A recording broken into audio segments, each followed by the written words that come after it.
Hello, everyone, and welcome to Body Bags. I'll be your reviewer for today. I'm Lonnie from Tats, and I'm sure you've been watching and following this week. We've been reviewing movies from the year 1976, and the one that I decided to go with is Roman Polanski's The Tenant.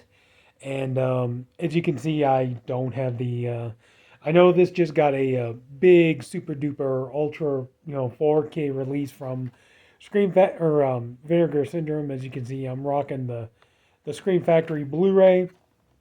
I'll get into that in a minute, but yeah, I mean, this came after Chinatown, and at the time, Polanski was trying to develop a movie called The Pirates, and he did eventually get the movie made with Walter Matthau, but at the time it was The Pirates was meant to be a movie that was going to reunite him and Jack Nicholson after Chinatown, but unfortunately things fell apart, and so Polanski decided he needed to make a movie really quick, and so they had the book. Let's see, what was it, by Roland Topor.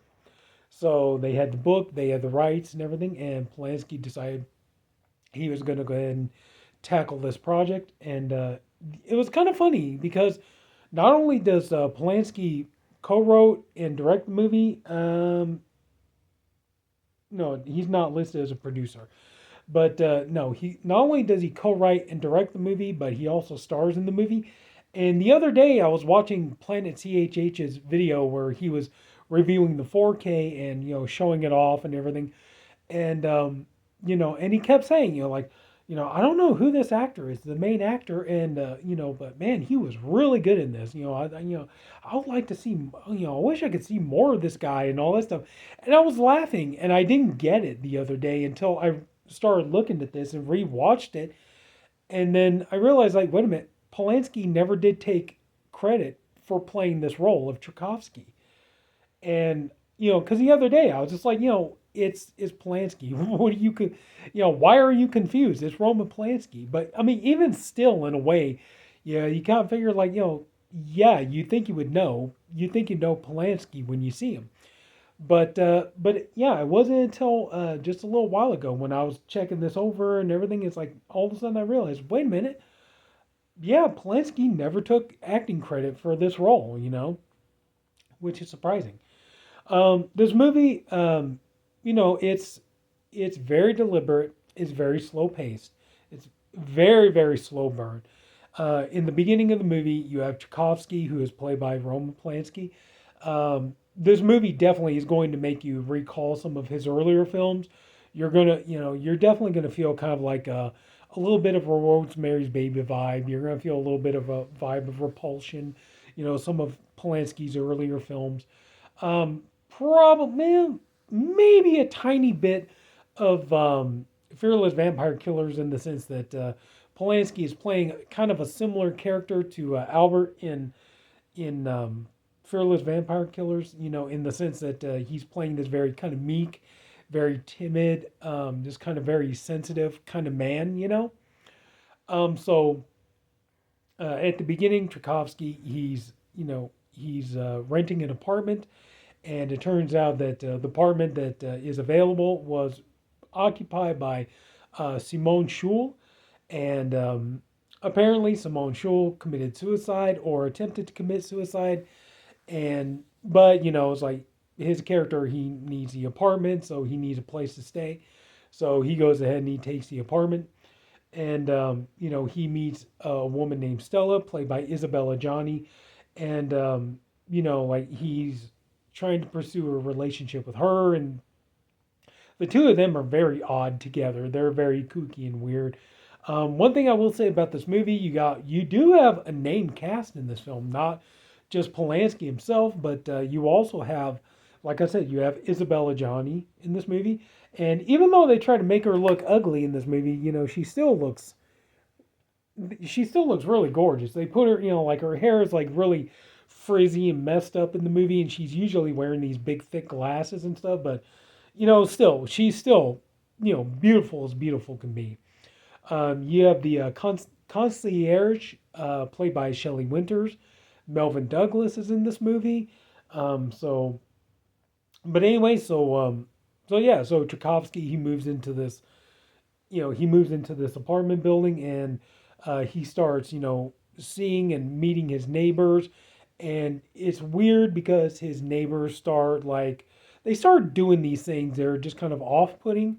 Um, as the movie goes along, you kind of realize that okay, Tchaikovsky is this guy's not firing on all cylinders. He does have some psychological problems. He definitely has some mental issues, but it doesn't help in the fact that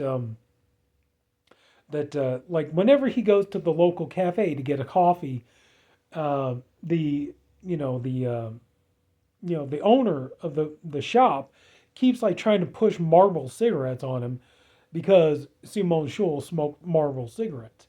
And so, like keeps like trying to push him on and everything. And like I said, because Tchaikovsky is this very kind of timid, very shy, um, introverted kind of guy, eventually he does buckle and he starts taking the cigarettes and he starts smoking them. And like at one point, Shelley Winter's character starts giving him, Simone Schul's mail, and even though he tries to give the mail back, she won't take it. And it's just these little things that they're doing to him, and so on the one hand, he's thinking that like it's kind of hard to know. I mean, I think maybe it's open to interpretation. I guess you take from this movie, what you bring to it. You figure it out yourself. But so you kind of wonder, but you do come to realize though that Tchaikovsky is mentally imbalanced. He does have a lot of things wrong with him, and you do see him slipping into madness, even to the point where we're almost going into a little bit of psycho territory. In that I don't know if you could see it or not. No, you probably can't. But can you see the red fingernail there that Polanski has? That's because at one point he starts, he feels like his neighbors and everybody are trying to make him turn into Simone Schul, even to the point he starts dressing up as a woman. He goes and buys a wig. He starts putting on, nail polish and lipstick and stuff like this. And I'm sure these days, I'm sure that the trans community probably really loves this movie, but whatever. Um, but um, but no, as the movie goes along, he keeps trying to, um, he eventually starts trying to turn into Simone Schul because he thinks that that's what the people in his apartment building are trying to make him do. They think that they think he thinks that they're trying to force him to become Simone Schul, and like I said, that's in he's in his home, and like there are some very unsettling things in this movie about you think like your home is supposed to be your safe space, and like this isn't the first. Yeah, well, this I don't know if this. No, not really, because Polanski has done this kind of thing before, like with Repulsion. But you find out like a lot of other filmmakers imitated this in other films. Like as a matter of fact, on the movie Secret Window with Johnny Depp, the writer director David Koepp said that this movie, The Tenant, very much inspired him when he made Secret Window. The idea of you're supposed to be inside your home. Your home is supposed to be your safe place, and your home can turn on you, and that's definitely what happens to Tchaikovsky in this movie. And but and so yeah, just he starts really just sinking into madness, and it's all going to culminate in this explosive ending. And I don't think I'm going to tell you what that ending is. You're going to have to watch it to find out. Um, yeah, a little while ago I said that, I haven't gotten the Vinegar Syndrome 4K. I'm still rocking the Scream Factory Blu-ray. I'm going to be honest with you. This movie is it's very much an acquired taste. It's not for everybody. To be truthfully honest with you, the first time I watched this movie, I didn't like it. I thought it was long and plodding and boring and everything. But I watched it again a second time, getting ready to review this for the channel, and I have to admit, I am starting to see a little bit more promise to this film, and I'm kind of wondering if this might be the kind of movie that on upon a first watching, you're probably not gonna like it. It's probably not gonna speak to you, but it might be the kind of movie that maybe the more you watch it, the more it'll grow on you, and the more you will come to appreciate it. Um, the acting all around is really good. Polanski does a really great job, and so many people, the people that I've seen that have done videos talking about this movie, one thing that they've said is that it really is a shame that Polanski has, even though he's written, produced, directed movies for years, it really is a shame that he hasn't gone on to do more acting roles and take on more leading character roles. He does play, probably in his own movies. I think he's only done two movies where he plays leading roles. This and Fearless Vampire Killers. Although he has done small cameo roles in like Chinatown and what was it? Blood for Dracula, I believe it was. He was in that movie. And he's done some acting bits here and there. And I do think that that's probably definitely one conclusion a lot of people have come to. And I think that that probably will be a conclusion that you might come to watching this movie is you will feel like, it really is a shame that, Polanski didn't do more starring roles. He is a good actor. He is talented. I mean, despite the fact, I mean, let's not beat around the bush. I mean, the guy is a perverted scumbag in real life. And, this is very much, if you're going to watch this movie, this is very much a case of you have to separate the art from the artist. Um, but yeah, I mean, Polanski is a scumbag, and he got away with something he shouldn't have gotten away with. He should have faced the consequences for what he did wrong.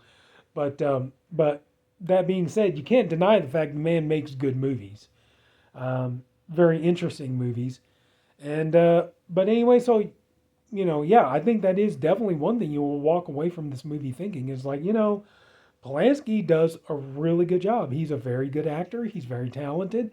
It is it is sad to see he didn't do more leading man roles, but but like I said, as far as this movie goes, like I said, I think the first time, like I said, I think this is a movie that kind of does bear multiple viewings, at least two viewings, because like I said, I think the first time you're not this, unless maybe you're in the right frame of mind, like I think the first time you watch this movie's not going to vibe with you.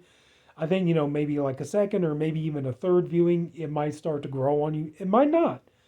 But I will say that, yeah, unfortunately, that's the biggest problem that I foresee with this movie is just, a one-time watch isn't going to do it. So yeah, if you got the fortitude, I would say, watch this movie at least a couple of times and see how it goes. If it grows on you, great. If it doesn't, it doesn't. But, so, but yeah, the movie is, it definitely has that kind of like downer 70s kind of grim aesthetic to it, that a lot of movies, like that was the thing, 70s were kind of the decade of the downbeat movies, downbeat endings and things like that. And, really grim kind of, movies that make you feel uncomfortable. And The Tenant definitely does do that. The movie definitely does make you feel kind of, make you feel kind of creepy. Like you need a good long shower after you get done watching it. But yeah, so I think that's about really all I can say about this is, like I said, I watched this a couple of times. First time I didn't like it. Second time I like it a little bit more. Like I said, maybe the third time, watch it the third time. Maybe by then, I don't know. Maybe I might like it enough by then. I'll be like, yeah, now I do want to see about going after that Vinegar Syndrome 4K. But for right now, I could still live with the, I could still live with the Scream Factory Blu-ray. I think I'll survive. So that's going to do it. So if anybody took the time to watch this, I thank you for doing it, and I appreciate you for doing it. I really do hope you enjoyed the video. If you did, would you mind leaving a like? And if you haven't already, please go ahead and subscribe to the Body Bags channel. And that's it, everybody. So take care. Have a good night, everybody. See you all later.